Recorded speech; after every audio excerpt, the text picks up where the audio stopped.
So we're going to talk about plants. First, we're going to talk about, so I introduced the idea at the SWAN Symposium October 22, and I talked a little bit about my two characters, inflammatory and plancy. We're going to talk about them when it comes to plants. So maybe a little break from the heavy stuff, but we'll get back to some mental related stuff when it comes to diet also. So October 22, June 22, February 22 is when I decided that I'm done. I'm done. I'm done with dieting. I'm done with trying. I'm done. There's too many diets out there. There are all kinds. Everybody's an expert. I don't say the Google. I say Dr. Google because everybody has their Dr. Google experience, right? And so rather than pick one specific diet, why don't we just talk about what's the basics when it comes to that? We're going to talk about that in a minute. So Plancy leads with love, Gianna. She puts plants first and she helps us reduce inflammation. And that's her. Inflammator, he's very toxic. We need a little bit of inflammator in our lives. This is how we change. This is how we grow. This is how we mold ourselves into who we're going to be. There's daily attacks on us. So a little bit of inflammator is great. When we start having toxic thoughts, foods, environment, then it gets bigger and bigger and bigger. And then when it becomes overwhelming, inflammation. And so we're going to talk about how inflammation is the root cause, in my opinion, of it all. Of disease, of cancer, of depression, of anxiety, of mental health problems. If we could quell the inflammation, then we'll have better outcomes. So I tell my patients often, think of this pork chop in the frying pan. So we have two choices when we can decide on what our diet's going to be, and we can fill it with love, and we can fill it with anti-inflammatory compounds, or we can fill it with this pork chop and the fire that's flaming in there. And so when you're eating these things, there's that inflammation that your body has to deal with. So back in the day, we thought if we just knew our DNA, we could decide what would be all of the diseases. We would know how to prevent them, how to get cancer, and everything else. Many of you may have already heard of the term epigenetics. Epigenetics is not the DNA, but it's what turns on and turns off. It's in addition to our DNA. And that seems to be the root cause of what is going on with us today. So we're going to start with the same DNA and that toxic environment we're in.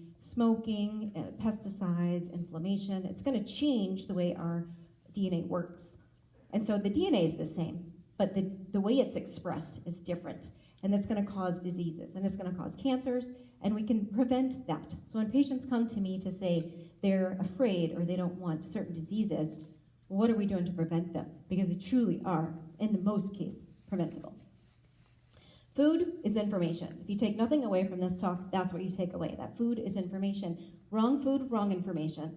So when you have this factory, this extremely complex organized system where it takes the food you eat, and thousands of pounds a year, by the way, and then it turns it into information, and it becomes extremely motivating as to what it is that you're going to eat on a regular basis. It's a balancing act, right? So then we have inflammator and plancy, and they have to balance each other out, and so we have to help them do that. So when we think inflammation, we think ultra-processed, high-fat, high-sugar, and there's direct evidence that it causes all of these diseases. Hypertension, high cholesterol, obesity, osteoarthritis, osteoporosis, cancer, kidney disease, kidney stones. I could just go on and on and on. And so what we eat matters. So if we're eating this all day, every day, is this good information for our body? Is this good information for our factory? No, it's not. The other thing that it happens is it causes that cancer. So these are just some of the mechanisms listed that this high inflammatory diet is really going to increase these processes that cause cancer.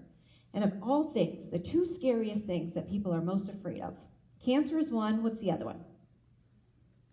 Dementia. People don't want to lose their mind, right? They don't want to lose their mind. They're afraid that they're going to lose their memory. And if you know anybody with memory loss, it's horrifying, right? Super scary. And so the good news is that we have ways to prevent that. And some really pretty easy ways, actually. Know this, most cancers are preventable. They really, really, really are. There are going to be some, you're going to tell me, well, kids get cancer. Yes, they do. And that is sad and unfortunate. But most of our adult cancers are preventable. So the Adventist Health Study, so if anyone has been around me anywhere in the past 10 years, they've heard me talk of blue zones. And one blue zone that's in the United States is in Loma Linda. And so this Adventist Health Study basically is a observation study that follows patients for a long time. They're still pulling data and data and data. And so this one followed about almost 25,000 people. And then it looked at very painstakingly their hospitalizations, their cancers, all the things that they came down with and what happened to them. And what they found was an overwhelming amount of decreased risk if you ate more plants, if you ate more beans. But what that 60% shows, and this has been replicated in other studies, the more often you eat meat, the more often you have cancer. Scary, right? Nobody wants that to be true. And it doesn't matter that it's what kind of meat. I hear that all the time too. But it's moose. Doesn't matter. If you were here last time we talked, it's about protein. So the higher amount of animal protein turns on lots of mechanisms in place that are going to increase our risk of cancer. But in this case, probably more so if they weren't eating moose in middle of California, but more animal products. Prostate cancer also showed a significantly decreased risk while people were eating plants. Soy milk is not dangerous. It comes and goes with the Dr. Google in regards to whether or not it's good or bad for you. But the overwhelming evidence is that it is good for you. So that study showed overwhelmingly, better for the plants. This study followed it up 2001 to 2007, and they had a lot of folks in this study, and almost half of them were not vegetarian. And I'm not asking you to be completely 100% vegan. We know vegans are not healthy all the time, right? Oreos and potato chips are vegan, by the way. I do ask my patients to eat more plants and to be whole food plant-based, but I know it's hard and I know it's difficult, and they can't do it all the time. And they get comfort. They're really cute when they come in and they say, I just can't, I'm so sorry. I really tried, but I can't. And so that's why we're here today to talk about what else, what could you do? And so this study, again, showed us again, higher risk of cancer, more often that you meet, colon cancer specifically. And then overall health in this study, vegans weighed less, lower levels of cholesterol, type 2 diabetes is less. So all of those chronic diseases. And we look at that and we say, wow, why? Well, it's the inflammation, right? I mean, it makes perfect sense. When you take it and you examine it on the outside, inflammation causes disease. Less inflammation, less disease.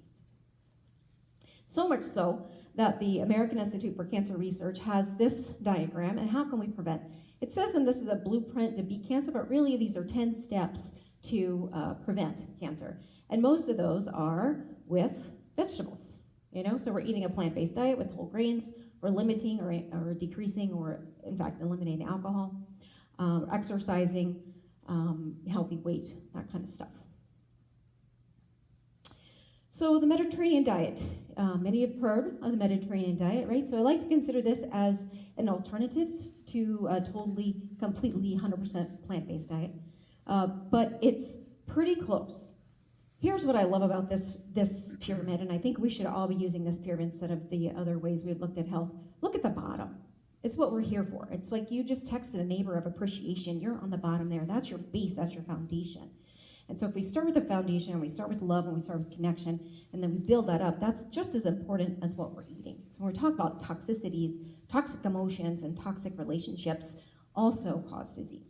So then there's water, and then there's 2 good rows of vegetables and plants and whole grains, and then it goes up slowly after that, a little bit of meat, a little bit of cheese, very limited sugary sweet things, all the way to the top with limited to no alcohol. Why? Why does it work? It's not magic.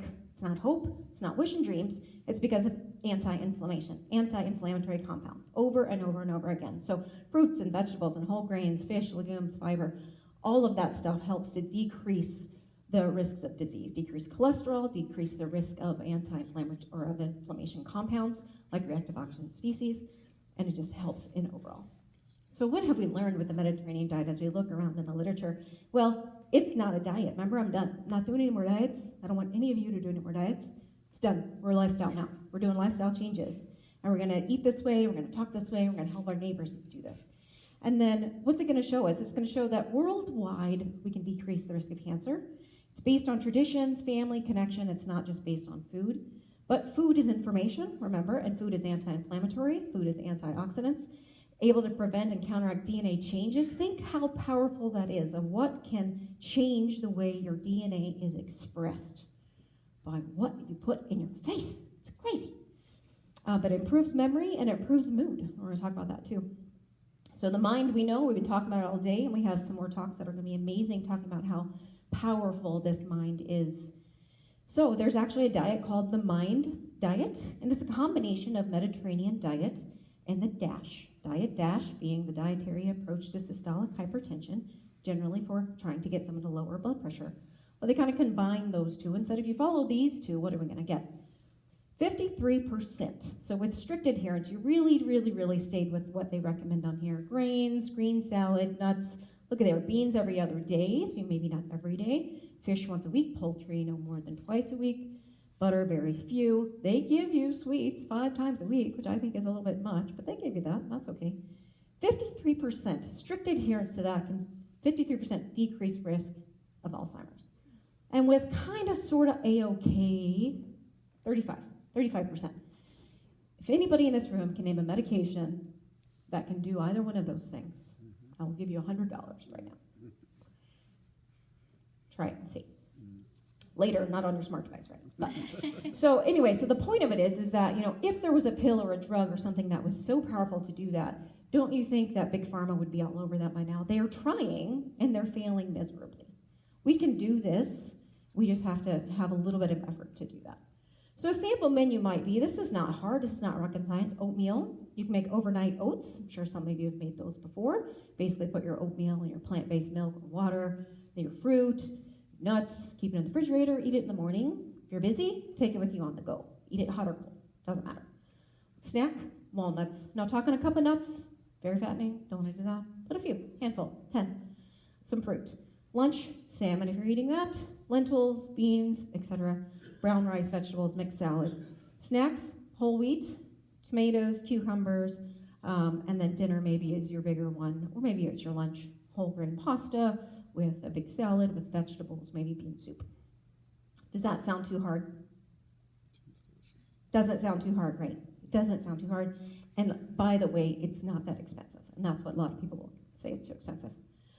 So mental health, we're here today to talk about mental health. It's a problem. Huge correlation with diet and mental health. And if we aren't thinking so, go back to the food as information slide. Go back to the processed images that were going round and round and round. We're giving our body wrong information, wrong food, or getting wrong information. So as a society, if we focused on food rather than medications, everything would be better. Our depression, our ADHD, our anxiety, all of that stuff would improve. So here's just an example. A Mediterranean diet, this is a journal in Nutrients, and it's talking really specifically for adolescents. So we've got the Mediterranean diet, and then we've got the Western diet. Vast difference, right? Inflammatory all over it on the right, planty more on the left. And so if you're up there, I also added, just for kiddos out there, a little energy drink symbol. Let's try not do those, right? They really have no nutritional value, and they're really not good for us. So if we have all that inflammation at the top, and we're getting bad information, what are we doing with our brains? Our brains aren't even all the way formed, and they're getting horrible information, so that then the risks of depression and anxiety are through the roof. 1 in 4 young people in the world have symptoms of depression. I think that's horrible, right? If they get better food and they have less inflammation, they have less mood symptoms. If they get more bad food, more inflammation, more mood symptoms. Correlates nicely. So the bottom line, from my standpoint, is just to eat more plants. Because of the fact that you don't have to think about it, right? If you look at this long list, you could go to GNC. I got a website that sells supplements. You could go anywhere, and you could find a resveratrol supplement, a green tea supplement, an L-theanine supplement, anything that you choose, right? You can find them all. Tens of thousands of dollars, and what's the proof that they work? We've got proof that anti-inflammatory diets work, and it has all those compounds, and you really don't even have to think about it. So you don't have to say, oh, I need to eat blueberries today, this today, this today. You just do it. You buy those things when you go to the store. You make those conscious choices. When you go to a potluck, you bring something that is good for everybody's brain, right? Fruit is an amazing, delicious thing that even children can have, and can have for desserts and things like that. So, why aren't we eating more plants? Just eat more plants, right? And so it decreases cancer, it helps your brain, it decreases memory loss, it decreases inflammation overall, it boosts our immune system. It might give you gas. Yeah, okay, that's all right. If we all got gas together, that's fine, right? No big deal. But really, why aren't we? So again, people ask me, well, it's Valdez. I just can't do that. It's too expensive. I can't. It's like, well, here's some easy ways. So oatmeal is a good way. You can add in berries, flaxseed, fruits of any kinds, right? Put extra veggies on your plate. Eat the rainbow. We have all heard this. This is not new rocket science. Put more vegetables on your plate. Fill up your plate with that. Buy pre-cut or frozen. It is just as good as the fresh stuff. Lasts longer. Probably a little bit more affordable.